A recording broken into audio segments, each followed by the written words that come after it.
in my living room at the moment, which I am currently using the corner of our living room as a home studio. So I've just got basically our dining table, which we weren't using, so I turned it into an area for tabletop photography. And I've got these two nice whiteboards, which I pretty much leave up here the whole time for my photos. So what we're going to do in this video is we're going to run through what equipment I have and how I use some of that stuff. So let's jump in.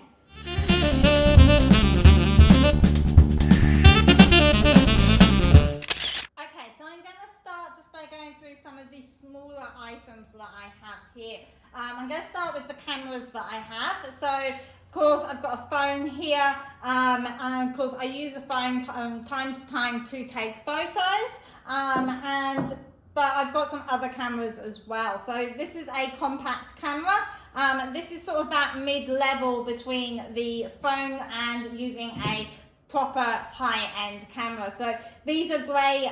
They have fixed lenses similar to your phone, but they give you a lot more manual options and different settings that you can play around with than your phone will have. So if you're looking into getting a camera, this is a perfect sort of starting point to start off with something about this sort of size. So this is a Canon G7X, which is a perfect start out camera if you're thinking about getting one. Then of course you've got the big boy, the big camera here. So this is it's actually a mirrorless camera. It's an EOS R, Canon EOS R. And these come with interchangeable lenses. So I can change out my lenses. I currently have an 18 to 50mm lens on the camera. This is what I use for the majority of my product photos. But I do also have a macro lens, which I can change to if I've got smaller items that I need to photograph. And of course, this is a professional level camera, so it gives me all the options I need for taking photos. Then on top of the camera, I have a flash unit. So this camera, because it's professional level, it doesn't actually come with a built-in flash like many of these smaller cameras come with. And of course, your phone has a flash option as well. So having this extra flash is much more powerful than an on-camera flash, and it also gives you more options to change the settings. So we've got different options on the back there that hopefully you can see, and you can have a play around with all of them. Then I do actually have a second flash unit here. Now this one's attached to a stand rather than being attached to the camera. This means that I can place it at different locations around my scene to light up the product from different directions. And this is fired by the flash on the camera. It just syncs, both flashes will fire at the same time. And then of course with these I can change the direction of the light and move it all around.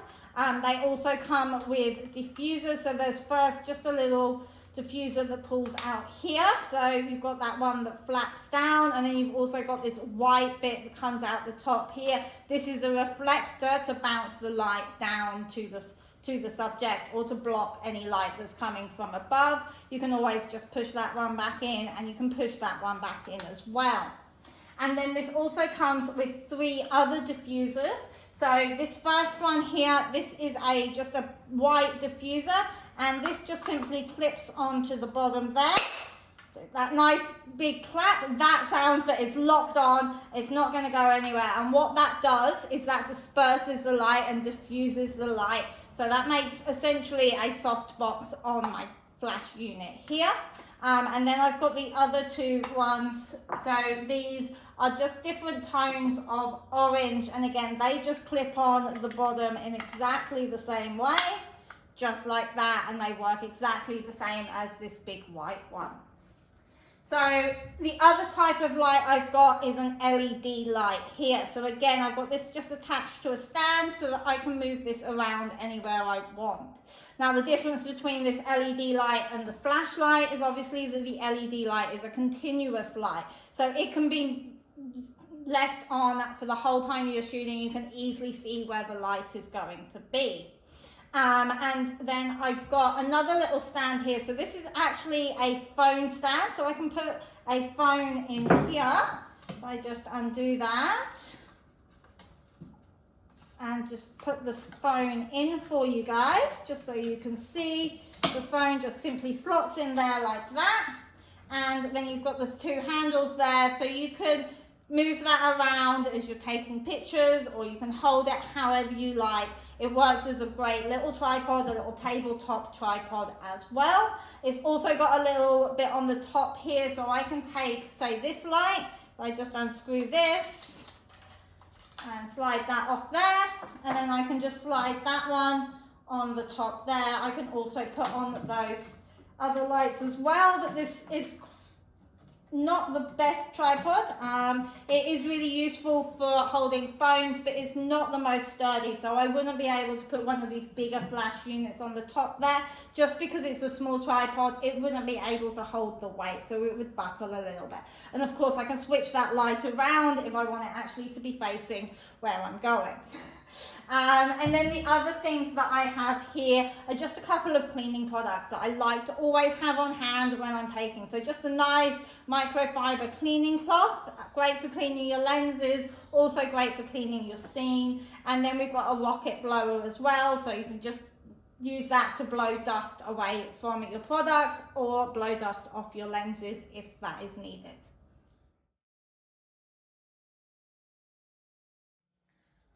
Okay, so the next thing I'm going to show you is basically my paper collection. I know it sounds a little bit silly, but basically this is just a load of different pieces of paper and card, which I just got from the local discount store. And you can see I've got many different types here. These are mainly used for backgrounds, but I can also use them as reflectors. And I've got some tissue paper and things here as well. So loads of different, of course, lots of different colors. I can use these as diffusers, I can use them as props, I can use them as all sorts of things. I've also got a white sheet here, which I can use as a diffuser. I can use it as a background as I please. And then the last one I've got is a mirror. Again, I got this from a discount store for just a couple of dollars. It's great to use as a background, or can be used as a reflector to reflect that light as you need. Okay, so now I'm going to talk through what props I just have that I often use in some of my photos. So at the front here, we've got a series of just clear plastic containers basically. These are great to use as stands, or you can put something inside them. It depends how you use it. So that's great just to put it there. And then, for example, I can just come and put something on top of it if I want a nice clear thing underneath, or if I just want to raise something up a little bit from the background that it is sitting on. These are perfect for doing that. And you see I've got a variety of sizes and shapes here so that I can get exactly what I want. And then I've got this water bottle, spray bottle. This is perfect for adding water droplets to any objects. So make sure when you get one of these, you've got one that you can adjust the nozzle on, so that you can get the exact spray that you want to be coming out. I've got a mini fish tank here. This is great for any kind of in-water type things. Now this is looking a little bit old and dirty at the minute, because it is a bit old and I haven't used it in a while, but it is perfect if you want to do anything with water patterns, anything like that. It's perfect for that. I also always have some glow sticks. Glow sticks are great for doing what I call painting with light, or if you want to add a little bit of extra light to your scene in some way, glow sticks are perfect for doing that. I also like to have some flowers around, so these are just some fake flowers that again I got from the local discount store. Perfect, as you can see I've cut some of them up, and they're perfect for just adding a little bit of extra to a photo if you feel you need to. And then the last set I've got here is my Halloween props. I brought a load of Halloween props to do a Halloween shoot last year. Again, just got all of these from the discount store. So some of these actually light up. Let's see if they still work. Yep, there we go. And they can change different colors again. So that can be pretty cool in the back of a image if you want something like that. So what we have here is my light box or light tent. So this is just a pop-up light tent. It doesn't actually have any lights attached to it. So what I can do is I can shoot light through this tent and it creates a really nice diffuse effect inside. You've got this front cover here with a nice slit there that you can put your camera in to actually take your picture. And then this is all just Velcro. So this just pulls off like that. And when I pull that off, it does lose its shape a little bit. But inside I've got currently a white background attached to it, but it does also come with a red background, a black background and a blue background, so I can switch them out. And again, it's all just Velcro to stick it in place. I can put my product and my props inside there to take the photo. And then that all actually just folds up into this little bag here. I'm not going to show you how to fold it up because I don't always get it right the first time and it can take me a little bit of time, but it just comes with practice, that kind of stuff. Okay, so this is my tripod here. Generally it lives somewhere near the table so that I can put my camera on it when I'm taking photos. It does also have this little nifty phone holder as well, so this just actually expands out to the size of your phone and then just fits into the top there where the camera would normally fit in and holds your phone in place. Of course, this tripod can get a little bit bigger. It's not out at full height at the moment. I can make it probably comes up to about here, and it's also got this little bit here that I can pull up as well to make it taller if I need to.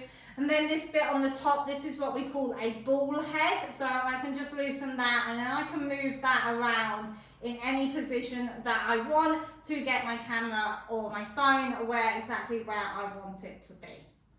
So the last thing I wanted to show you is my professional background that I have here. So we're actually upstairs in my office now. This is where the background lives because I use it in most of my videos, which I do on my laptop from my desk, which you're probably pretty used to seeing this by now. So basically I have this here, is actually separating my half of the office from my partner's half of the office. And basically all it is a background on a stand. So we've got two vertical poles here, which you can adjust the height of. And then we've got that horizontal bar going across the top. I think I've actually got some other bars. I can make this longer if I wanted to as well. And then up the top here, you've got these two big clips, which are just holding the background in place basically. And you can buy these backgrounds offline pretty easily. Okay, so that's it for the equipment demo. Thank you for watching and I will see you guys in the next one. Bye bye.